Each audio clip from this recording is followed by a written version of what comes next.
What's up, everyone? Just me today, I'm afraid. My colleague, Sam, I called him a colleague. I don't know if that's the right word for a co-host of the podcast, Sam.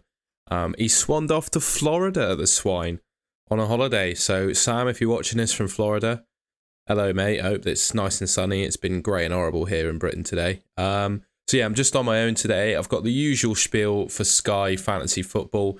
I've realised I've gone live at the same time as the Man City Real Madrid team game is on. So if you're watching this back, I don't blame you for wanting to watch that instead of watching me live. But yeah, hello everyone that's watching. I appreciate you being here. How's my week gone in Sky? Well, forgettable, shall we say, as I think most people's have. I don't have my team actually to share on screen, so I'm going to show it to you on my phone. I've got some other screens of some graphics to show. We've got 42 points. Now you can see that. My whole defence scored 0 points. I had Dunk, who obviously conceded 5 goals at home to Everton. Could you ever, like, in a million years, have predicted that result? Estupinian as well, obviously played in the same defence. Ruben Diaz didn't start. David De Gea made a mistake. He at least made saves bonus, though, which is sort of the reason I got him into my team. Salah, Matoma, Rashford, Rodri. And March. Solly March now injured. Thankfully, I've got 3 swaps left, so I can make a move to get rid of him. I'm thinking of either going for Isaac or just going safe with McAllister. Rodri didn't play. Obviously, Pep was saving him for tonight with the Madrid game. And then I went for Callum Wilson on Sunday. I just had a feeling about Newcastle against Arsenal. I thought they'd fare a lot better than they did. I wasn't really too impressed with them. I don't think they necessarily played badly. But they just weren't very good. And unfortunately, no returns for Callum Wilson. But yeah, let me know in the chat if you're about what your score was and if you actually had any points this game week, because it was an absolute shocker for me. What have I got this week? I was going to look ahead, forget about the game week that's just gone now, and look ahead to game week 41. So on Saturday the 13th of May, we got Leeds and Newcastle, Southampton, Fulham, Man United, Wolves, Crystal Palace, Bournemouth, Chelsea, Forest, and Aston Villa, Tottenham.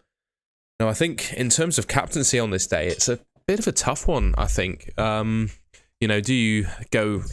Well, you know who's going to play for Newcastle, right? So you can go for Isak or Wilson, and at least you'll know if they're going to start. Obviously, one of the risks going with one of those Newcastle boys is that they might not start. But seeing the lineup for that game sort of takes away from the risk. And I think the important thing, I know Leeds are fighting relegation, but Newcastle really have to fight for that top 4 spot now. So I feel like both teams have something to play for and be gunning for it to win the game. So yeah, maybe if Wilson doesn't start and Isak does, that's my Solly March transfer decided. Because I do feel, whilst I think Man United can beat Wolves at home, I feel like Wolves will keep them pretty honest. Wolves they seem to grind out results against Man United really well. They seem to play well against teams that like to make a break with their 3 at the back formation. So, yeah, I feel like Man United might struggle to score a lot of goals in that game, which makes you think Rashford might not be the most ideal captain on that day. So I am looking towards someone like Isak or Wilson.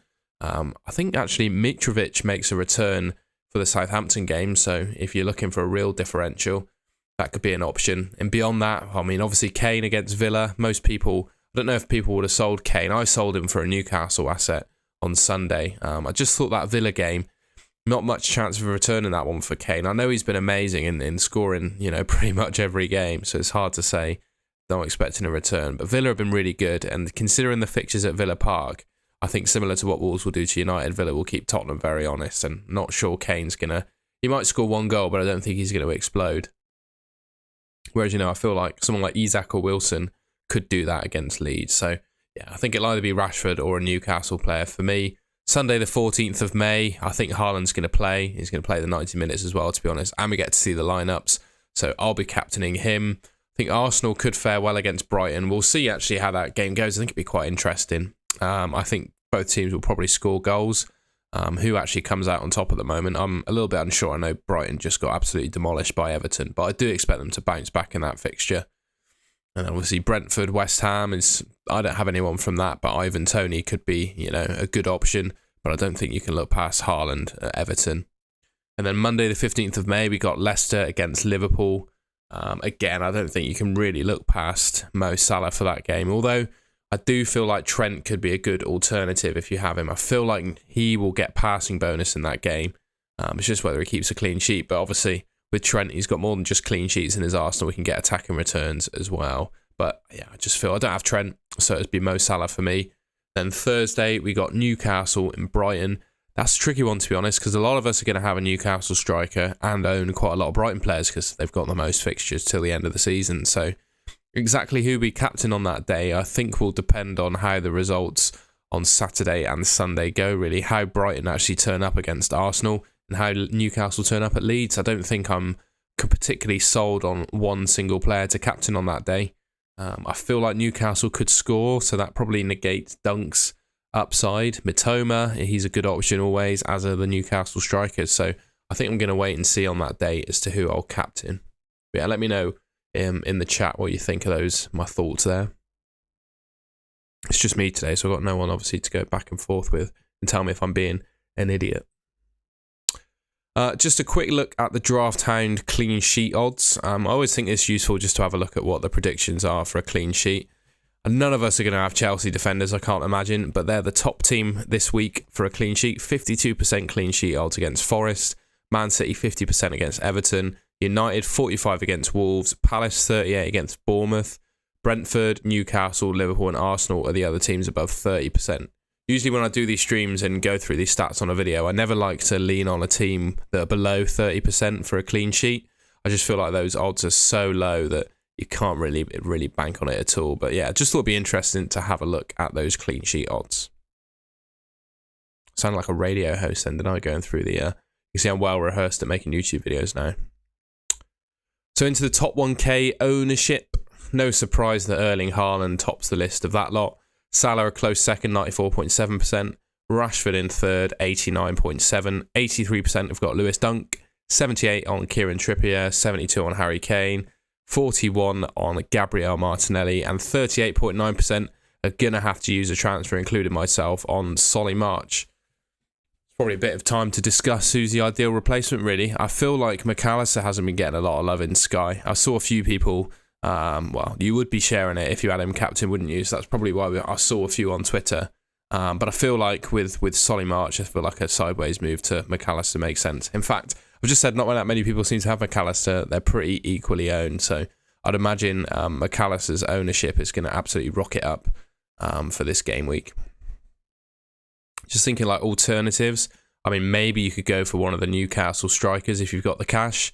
Looking at Isaac, 8.1 million. It's 1.2 million more than Solly March. So, you know, if your budget stretches to that, it might be a sensible way to go, because not only do Newcastle have the single against Brighton, they've also got a single next week against Leicester, and that's a complete single game day. So you got to feel Newcastle-Leicester, you want to captain probably a Newcastle striker for that one. So maybe you'd make that move with that single game day in mind.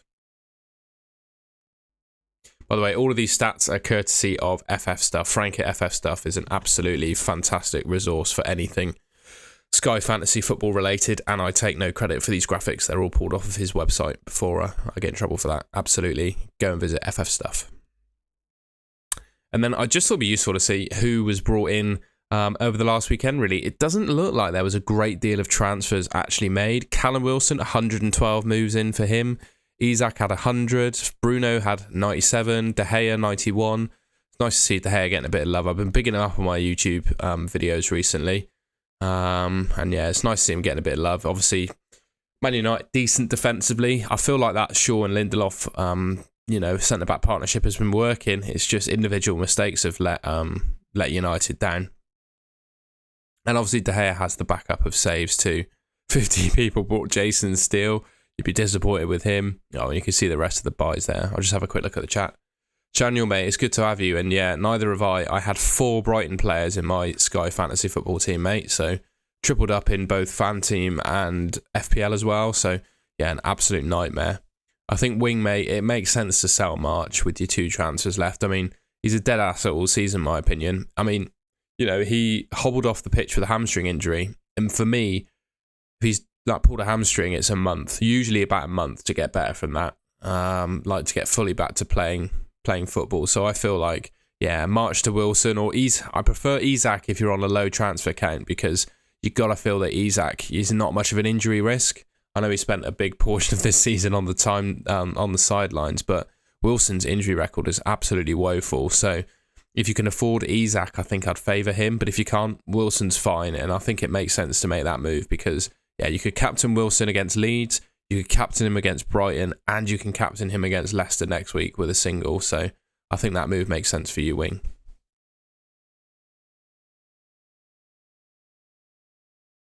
And then I just thought it'd be useful to have a look at the points per game per million. So the best value players in the Sky FF over the last 5 game weeks.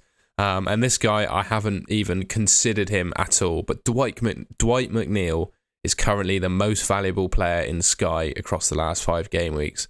I saw, I think he might be second or third in our mini league. We'll get onto that in a second. But Tim on Twitter, I think his name's Tim. I'll be corrected when we get to the league table. But he had him captain yesterday.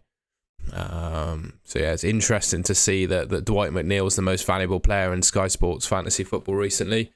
Callum Wilson in second, and that's a real surprise. Obviously, Eze's been on a good run of form. Jason Steele, not necessarily smashing it, but he's only 5.8 million, so he's always going to score highly. Martin Odegaard, he's been very reliable in scoring lots of points. Unfortunately for me, I have never had any luck with him this season. There were times where I bought him. I remember in FPL I went sideways. Took a hit, actually, to take out Martinelli for Odegaard. And then as soon as I did, Martinelli started scoring goals. Odegaard didn't. And then the roles switched when I played my wild card and had Martinelli in my team. So, yeah, I feel a bit unlucky with Odegaard, but he's up there. And then obviously you can see the rest of the players on the list there. But I just thought it'd be interesting to see the top guys on that list. And there is our mini league. As I said, Tim has now moved up to second, thanks to a bit of Dwight McNeil, but in first place as always. And thank you so much, David, for your support on Twitter. You always retweet our stuff in podcasts, etc. when they go out. So I really appreciate all the support, mate. And you fully deserve to be top of the pops in our mini league. 3269, which is an absolutely excellent score. I imagine he is still in the top 10 overall. I will just have a look. Speaking of overall leaderboards, I don't know if you're listening to this or watching this, Paul McNulty, but I'm so pleased for you. Back to first and second. I mean, if you can 1-2 Sky, that would be absolutely unbelievable. And I'm sure you're your usual stoic self, keeping it calm and collected right up until the end of the season. But yeah, well done, mate. That would be an amazing achievement. Even just, yeah, well, you're probably going to win the whole thing. So yeah, that's amazing. Fergie in 6th, which is great to see. And then, yeah, our man David Baxter in 7th. So yeah, lots of big names up there. In 3rd in our mini league, I'll give credit to everyone, of course. We got Dean Hicks, Stephen Manning in 4th, Martin Felton in 5th, Glenn Murray in 6th, Shane White in 7th, Kian McKenna in 8th, Shane White again in 9th, and Martin Felton again in 10th. Again, the old narrative. Lots of guys with 2 really strong teams. You know, most people have gone, well, most successful people at least seem to have gone identical with their A and B teams in Sky, and it's really worked out for them. So yeah, that's great to see. You're very welcome, Wing. I'm always here to answer questions. Just ask away. Although unfortunately, I think Sky, whilst there's quite a lot to talk about in terms of transfers themselves, because everyone's on such a low count, there's not really too much to be doing, is there? I'm just going to check Twitter, see if I had any Twitter questions. Go back to this screen. Look, you got just me tonight. Full screen, look.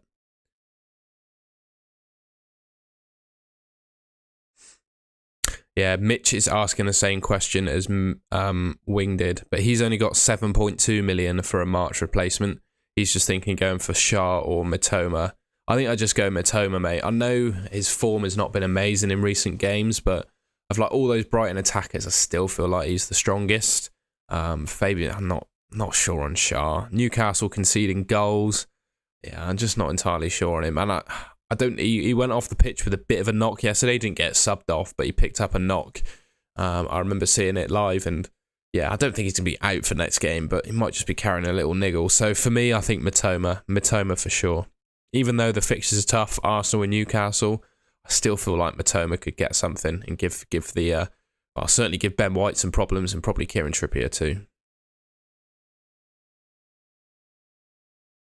But yeah, I think that's all I've got to talk about, really. That covers the fixtures, some player news.